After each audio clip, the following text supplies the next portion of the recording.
Davis, and I want to welcome you to Learn How to See Better. It's the only podcast out there that'll improve your vision the longer you listen.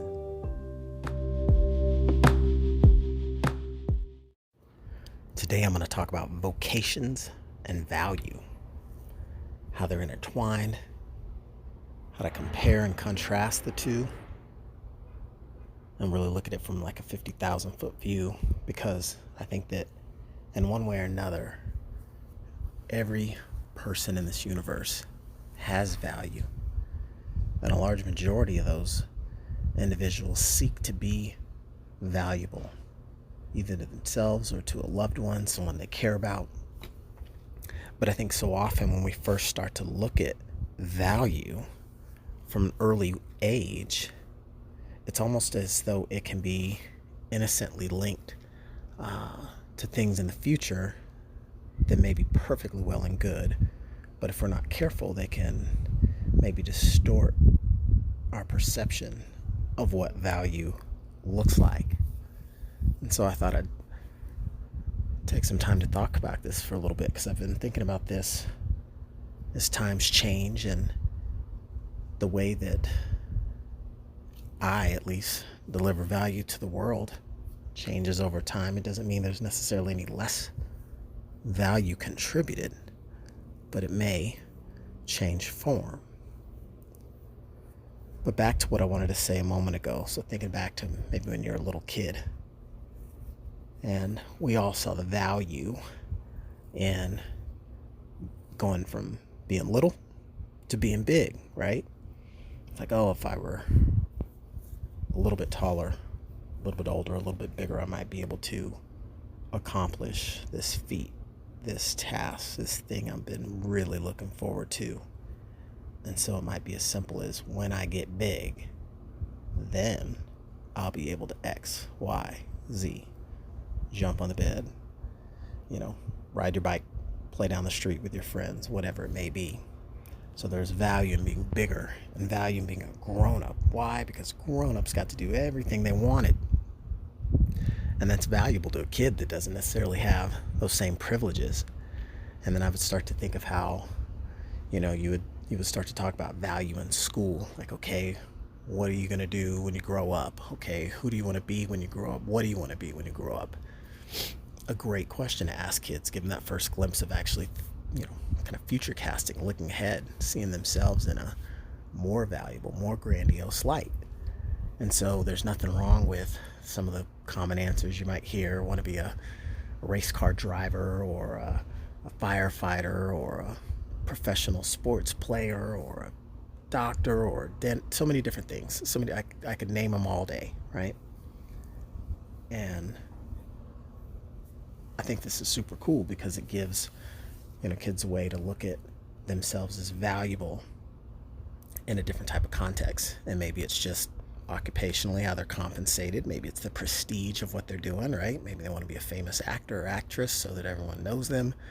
Whatever the thing is, they perceive value that's kind of associated with the vocation, and rightfully so. There's a lot of great vocations that provide an immense value to the world. I mean, it's a giant inner working of a variety of vocations that come together. It's an interdependent society we live in, so they all have value.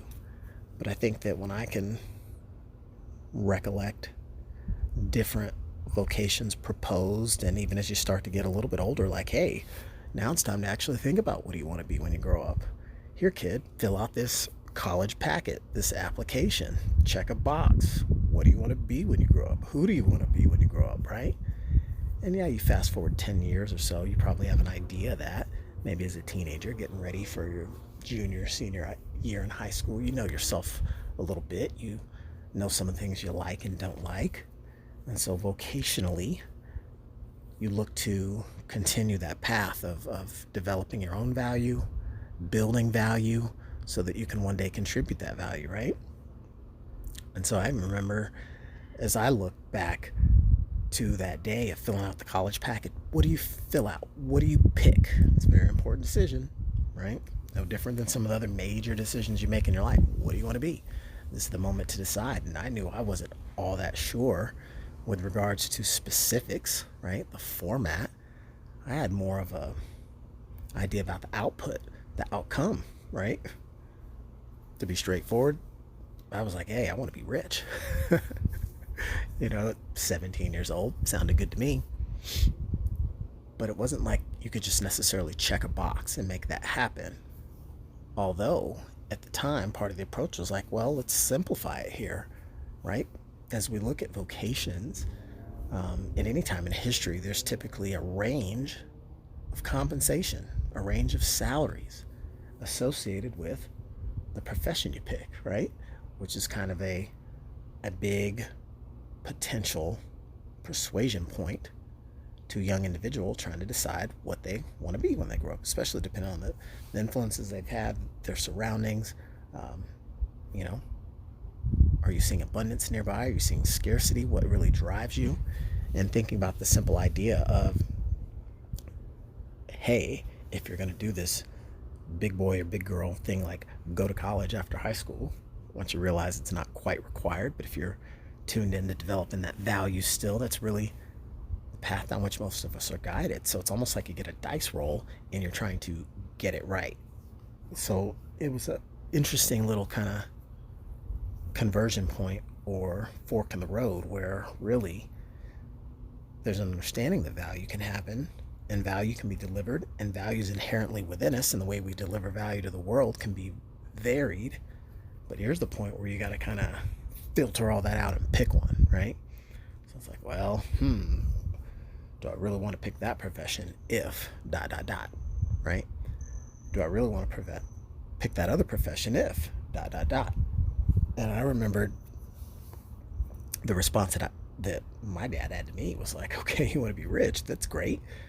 So it was kind of aligned with like saying, hey, let's pick prestigious professions. Doctor, attorney, engineer. Those all seem like reasonable candidates, right? If you just start plucking from air, right? And then this was where you start to get into some of the filtering and decision making process of like, that's interesting. It's like, okay, well, a doctor sounds well and good because a person, really, it's like, it's the mentality or the philosophy of a healer, right? That's in an individual that typically prompts them to pursue a career in medicine, ideally, right? So if, let's say in this scenario, I was looking at the idea of, should I pick being a doctor? Strictly for compensation, that might be one reason, but that wouldn't be the genuine reason, right? I remember being a youth and saying, wow, that'd be super cool to be a doctor, heal people, help the sick. And then by the time I was old enough to make the decision and start to equate how I would actually deliver that value was going to be a whole lot more schooling than I was looking forward to as a teenager, right? My dad hit me to the fact that, hey, you're going to be going to school for a bit. You're going to be well compensated. It's a great, prestigious career, but it's not for the faint of heart, right? Don't think you're just going to waltz in and just pick a degree off the shelf. And so as I started to get a little bit more of the reality around what it was going to take, I thought, wow, I've got value that I want to provide to the world, but I didn't know if that was the vocation for me, right? Quite frankly, it was a little bit intimidating. And so that wasn't the one I picked. And so as I went through this filtration process with the idea of I could have become an attorney, right? Or I could explore the path of engineering, which was ultimately one of the fields that I did end up going with. But it was very interesting thinking of how this was my first opportunity to kind of correlate vocations and value. Because I could think to, even as I went through college, one of the most enjoyable school jobs, campus jobs that I had was actually working in the engineering department. And I effectively had a component of teaching involved in what I did. Now, I was just, right? Got to be careful with those words. But at the time, I'm a young kid working in the lab. And I had the opportunity to impart some wisdom on a younger student that was just maybe a year or two in the ranks behind me. And while the subject matter seemed simple enough for me, I realized that I must have done a decent job of conveying that information to the person I was helping. And there was a great impact on their grades, some of my involvement. what their studies and grasping concepts had. And I remember having this thought where it was like, okay, I'm studying engineering because that's a prestigious career that will make me valuable in the marketplace and well compensated as well, right? But when I was having this realization that I actually really like this idea of helping people, right? It's like you got a lit candle. It's like you're lighting somebody else's candle, right? With your knowledge, you're helping them be able to eradicate the darkness in their world by providing light, providing knowledge as a gift. And to convey that in the right way can be very powerful. And I found that I enjoyed that. But to be honest, not only had I chosen a vocational path to deliver my value, I remembered that there were some things that I had learned societally that weren't all that fair. They weren't all that nice. If we were to talk about the profession of teaching, it's like, wow, okay, I really like teaching. Why wouldn't I want to explore being a teacher? And I would think of some of the stigmas that were around at the time, like, oh, well, teachers don't get paid a lot. They're underpaid. And to someone that was fairly coin operated at the time, that's like, well, that doesn't really line up with what I'm looking for. And so it's kind of unfortunate because you can get a skewed perspective of a particular vocation, because I think there's not many out there that will try to argue the fact that teachers provide an immense level of value, whether you agree with their compensation or not. But the point was I had, some stinking thinking in this arena that was, unfortunate, because when you look at vocations and value, and if you're trying to assign value to a vocation based on compensation, that's not necessarily how everything shakes up, right? And we've heard the comparisons in the past, like, okay, who's more important, a doctor or a teacher, right? And it's like, well, the doctor can heal people, but the teacher shapes the minds of the youth, which is the future. So you can't just, it's apples and oranges, right? But in the marketplace, you can see that typically there's a great discrepancy. And so the focus not so much being on the discrepancies, but rather realizing that the different forms the value can come in, they extend well beyond the vocation. Because especially as my life has grown into encompassing parenthood, realize that every parent's a teacher in their own way, right? It's a matter of how they choose to use that power, that level of influence they have over the minds of the youth that they influence. So we all kind of wear multiple hats.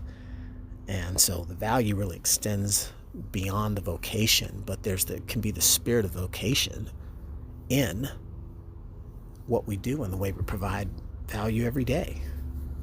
I'm sure there are, people who have served in the armed forces that at another time openly and freely volunteer their time in a completely different way. And in both scenarios, they're serving their country. So it's not like if they take a bullet in one scenario and in this other scenario they help shape a life, that's any less impactful. It's a shift and a change in value, which is really kind of one of the most interesting things I see from all of this, because unfortunately I think there are misnomers or myths around the values that can be tied to vocations that don't really give the vocations a fair shake, and they don't really give the individual a fair shake, right? So what if you're the, going back to the example of doctors and physicians. So if you're like third in your class, fourth in your class, that means you're not successful. That means you're not skilled. That means you can't practice, right? Or you have any difference in value if in the legal realm you choose to work your way up to become a partner of a firm versus starting your own, right? Versus a long-time career as a paralegal, right? So looking at that and being able to break that down and shake it apart, I think can be a relieving thing as we all look to find value in our own unique ways. Vocations can change. You might be the CEO of a company for a period of time, and maybe you don't stay CEO of that company. Maybe you move to another company. If you've got a different title that's different than CEO, doesn't mean it's less than CEO. Or you think about head coaches, they get fired and rehired, right? And one role or position may not have been a good fit, but another one might be a spectacular fit.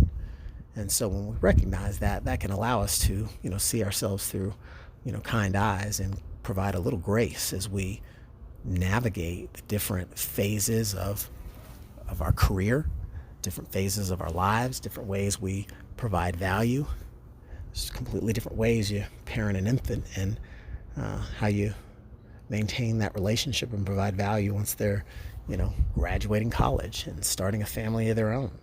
So as I begin to work my way through these different phases, it is quite amazing to see how the value that we deliver can shift. And in parallel with that, it can be so completely independent of the vocation we currently have, had in the past, or may have in the future. And that's without, stepping on the toes of the vocation itself.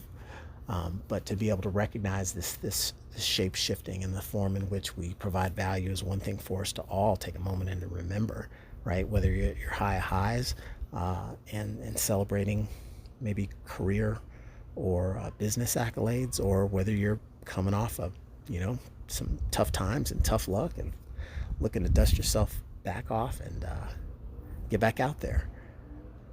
In all those scenarios, you've still got value. The value is within. The value may be shifting and changing. It may be time to invest in increasing some of that value as far as customizing the way that we deliver it for the purposes and intents that we have. But again, that reminder of the value and the vocation, how they're intertwined, interlinked, but very distinctly different, and how we don't want to lose sight of one with regards to the other, because the value is always there. The value is always in us. So it's a matter of how we kind of bring that light to the world that's dynamic, and we should embrace that change, because change is the only constant we've got in this world, pretty much.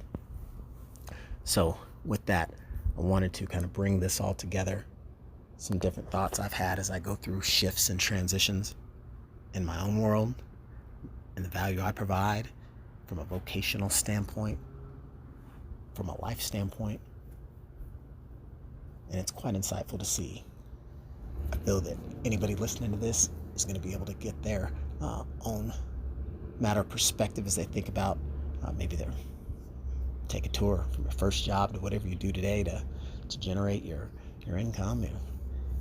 Whether or not you generate income, and even if you're retired and past that phase, it's so much beyond the income when we talk about value. So remembering to separate the two when it's appropriate is essential, so we don't lose sight of the most important value that's within us, and that we have the ability to contribute to the world at any time. So here's cheers to you and your value. Keep contributing to the world. It is appreciated. I think it's one of those things that keeps the goodness in the world going. With that, I want to thank you all for listening to learn how to see better. It's the only podcast out there to improve your vision the longer you listen. This is your host, Drew Davis. Thank you for listening, and I will catch you on the next episode.